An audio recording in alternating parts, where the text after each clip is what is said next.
Good morning प्यारे बच्चों, मैं दिलीप कुमार JV बालिका उच्च विद्यालय गोपालगंज। जैसे कि आप सभी को मालूम है कि कोरोना महामारी चलते सभी विद्यालय द्वारा से स्थगित था। अब विद्यालय समिति द्वारा क्लास ऑनलाइन चलाने का निर्णय लिया गया है, जिसमें आज से क्लास ऑनलाइन स्टार्ट होने जा रहा है। आज फर्स्ट क्लास होगा और मेरा विषय मैथ है। मैं आज वर्ग 8 का मैथ स्टार्ट करने जा रहा हूँ। इसका पहला अध्याय है परिमेय संख्याएं। तो जानेंगे परिमेय संख्याओं के बारे में डिटेल से, और भी उसका कुछ नियम करते हैं उसके बारे में जानेंगे। उसके बाद करेंगे क्वेश्चन की तरफ। कई जानते हैं परिमेय संख्याओं के बारे में। कहा गया कि वैसी संख्याएं जो p/q या अंश/हर के रूप में लिखा जा सके वह परिमेय संख्याएं कहलाती है। जहाँ p और q पूर्णांक है तथा q0 शून्य हो। परिभाषा देखेंगे जैसे में 0, 5, -3/5,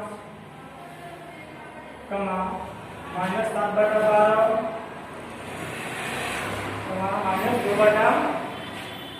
-2/3 इत्यादि। सभी क्या है? सभी कौन सा परिमेय संख्याएं हैं। लिखा गया कि वैसी संख्याएं जो p/q या अंश/हर के रूप में लिखा जा सके वह परिमेय संख्याएं कहलाती है।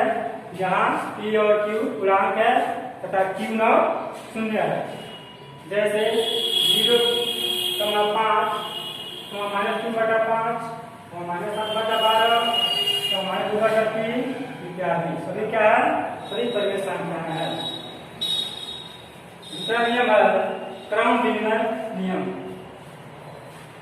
क्या है? क्रम विनिमय नियम। क्रम विनिमय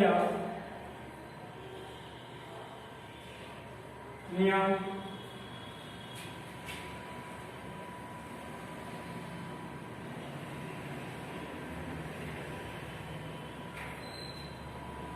इसका परिभाषा होता है कि दो पूर्ण संख्याएं क्रम विनिमय नियम के अंतर्गत योग के अंतर्गत सत्य है।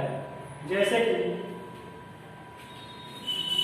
कि पहला पूर्ण संख्या 2 ले लीजिए और दूसरा 3 ले लीजिए। 2 3 कितना हुआ? 5। इसका क्रम चेंज कीजिएगा, क्या होगा? 3 + 2 कितना हो जाएगा? 5। तो लिख के साथ समझाते हैं।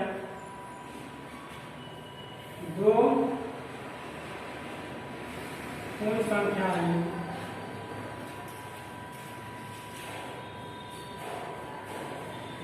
संख्याएं योग के अंतर्गत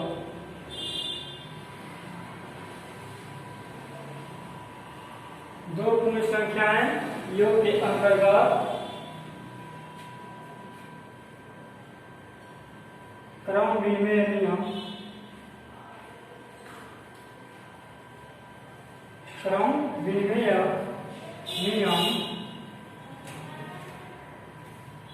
सत्य है।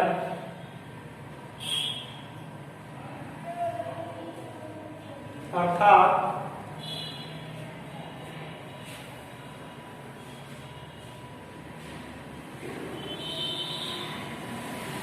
दो पूर्ण संख्याएं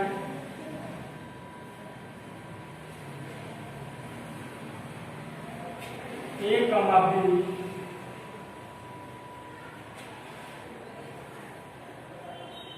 B के लिए व्यापक रूप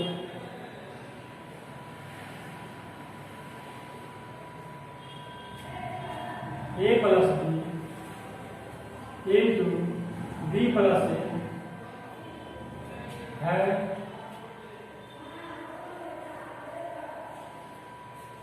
ठीक है। क्या है क्रम विनिमय नियम कि दो पूर्ण संख्याएं योग के अंतर्गत क्रम विनिमय नियम सत्य है, अर्थात दो पूर्ण संख्याएं a, b के लिए व्यापक रूप a plus B into B plus A है। जैसे देखते हैं, जैसे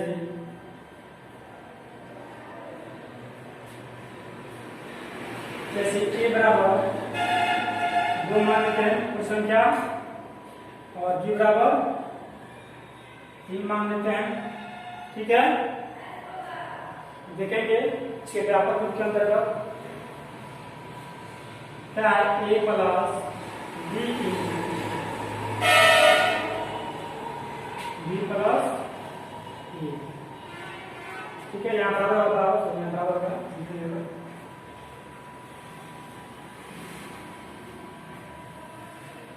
तो इसका मान करते हैं, a कितना लिए हैं 2, b कितना लिए हैं 3।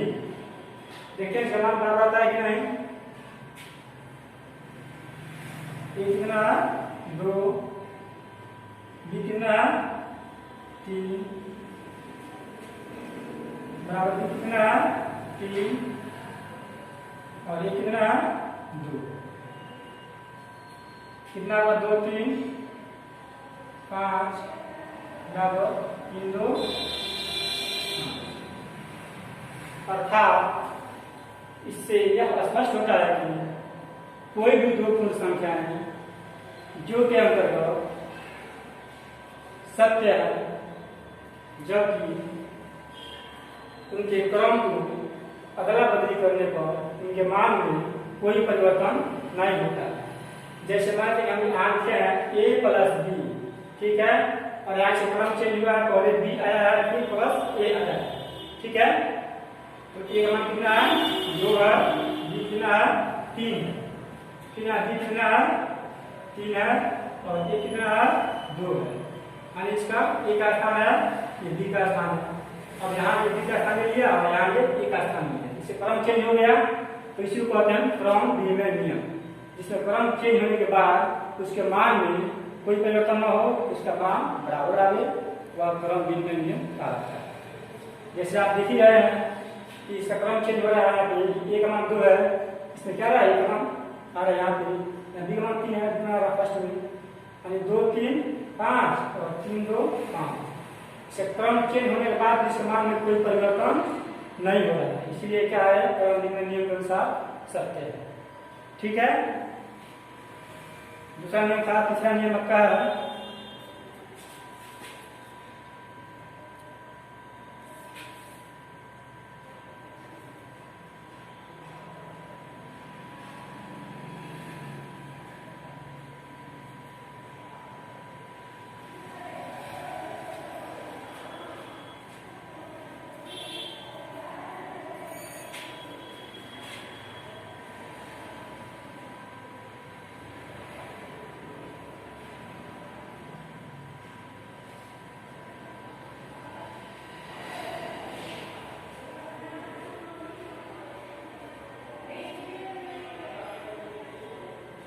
तीसरा नियम क्या है? तीसरा नियम है साचरण नियम या सजातक नियम। तो जानते इसके बारे में।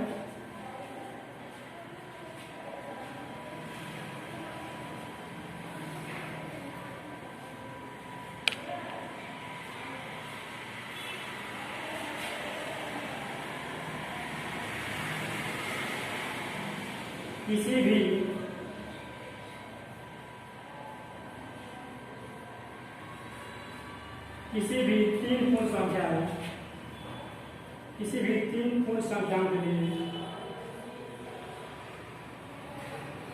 पूर्ण संख्याओं के लिए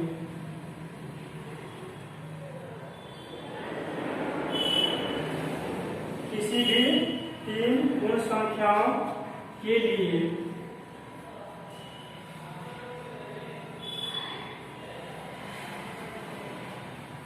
पूर्ण संख्याओं के लिए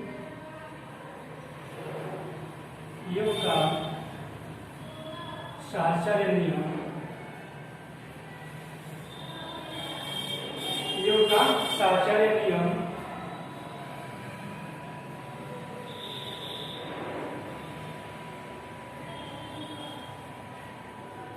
सत्य है।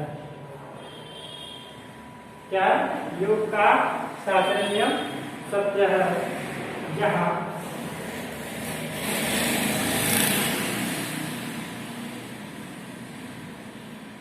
तीन पूर्ण संख्याएं,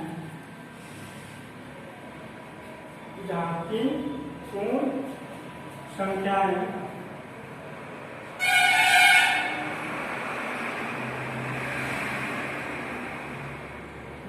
पूर्ण संख्याएं ए कमा बी कमा सी हो। ठीक है, क्या जहां तीन पूर्ण संख्याएं ए कमा बी कमा सी हो, इसका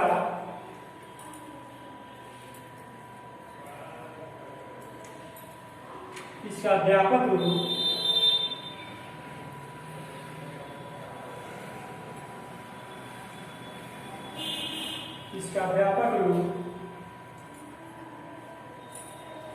ए प्लस बी प्लस सी बराबर ए प्लस बी प्लस सी होता है।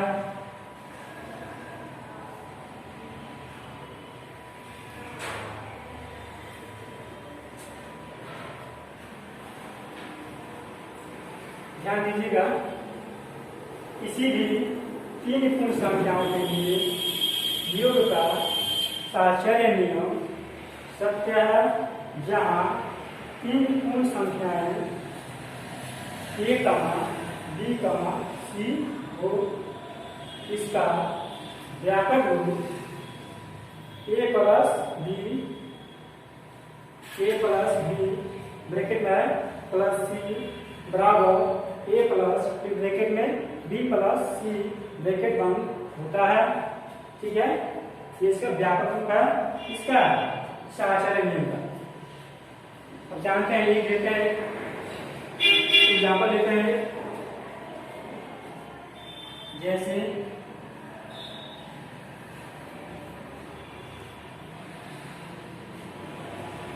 जैसे मानते हैं ये बराबर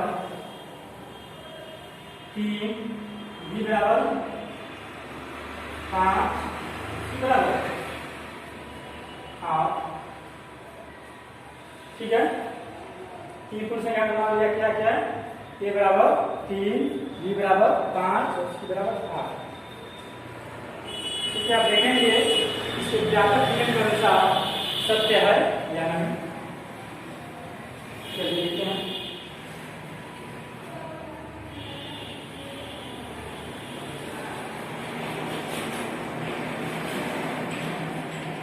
क्या लिखा गया है, ए प्लस बी प्लस सी बराबर ए प्लस बी प्लस सी। ठीक है, ये क्या माने हैं, ये बराबर 3 माने हैं, ये बराबर 5 माने हैं और सी बराबर 8 माने हैं। ठीक है, ऐसे मान को भरते हैं हम और देखते हैं यहाँ बराबर आता है या नहीं। ये कितना है, ये अपना 3 है, बी कितना है 5 है, ब्रैकेट में सी कितना है 8 है। ठीक है, बराबर है,